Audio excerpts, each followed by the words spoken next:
So he got up and went to his father, and while he was still a long way off, his father saw him and was filled with compassion for him. He ran to his son, threw his arms around him, and kissed him. This scene is perhaps one of my favorite in all of Jesus' stories.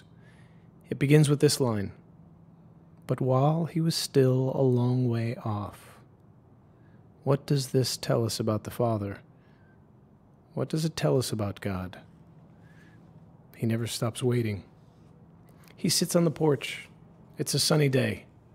On the table next to him, beads of moisture glide down a glass of lemonade. He looks forward. He leans.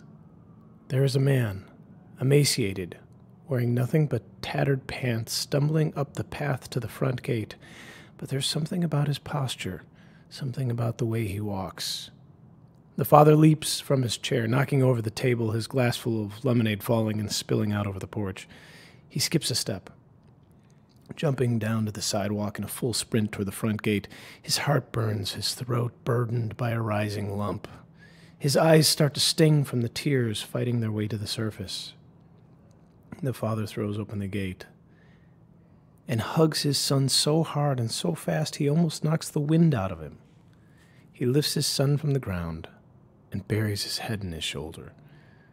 And the son is overwhelmed, unprepared for this kind of display of affection. The smell of his father's skin, the tickle of his whiskers on his cheek, so warm, so loving. His mind is instantly flooded with memories from his childhood. A larger-than-life daddy who read him stories and made him laugh and picked him up when he fell. But suddenly the memories are cut off like a TV signal that goes dead. The next image that appears is his father's face, the day he told his father he could not care less about his own dreams and demanded that he be given what he deserved. The day he uttered those life-altering words, "I hate you." His father, in the face of hatred, had willingly given him all that he asked for. The son can feel what little energy he has left quickly vanishing. He pushes his father away, grabbing the gate for stability. He had rehearsed a speech, and with the memories bearing down on him, now more than ever, he must be clear about his expectations. "Father, I have sinned against heaven and against you. I am no longer worthy to be called your son." He is broken. He is sorry. He has known how to love only in a limited way, and the reach of his imagination stops at the possibility of joining the family help. But the father said to his servants, "Quick, bring the best robe and put it on him. Put a ring on his finger and sandals on his feet. Bring the fatted calf and kill it. Let's have a feast and celebrate, for this son of mine was dead and is alive again.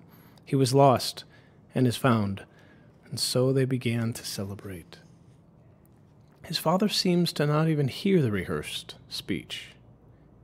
He quickly calls a servant and asks for clothes. He also wants a signet ring, an identifying symbol of family, rushed out as well. The father's final instruction is to throw a party, a feast, in honor of his son's return. And here is the overwhelming truth. This is a wild love. A love difficult to comprehend and more unsettling, a love we are unable to restrain.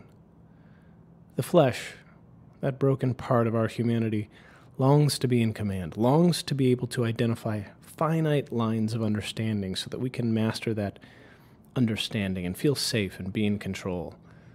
The love of this father is anything but safe and predictable.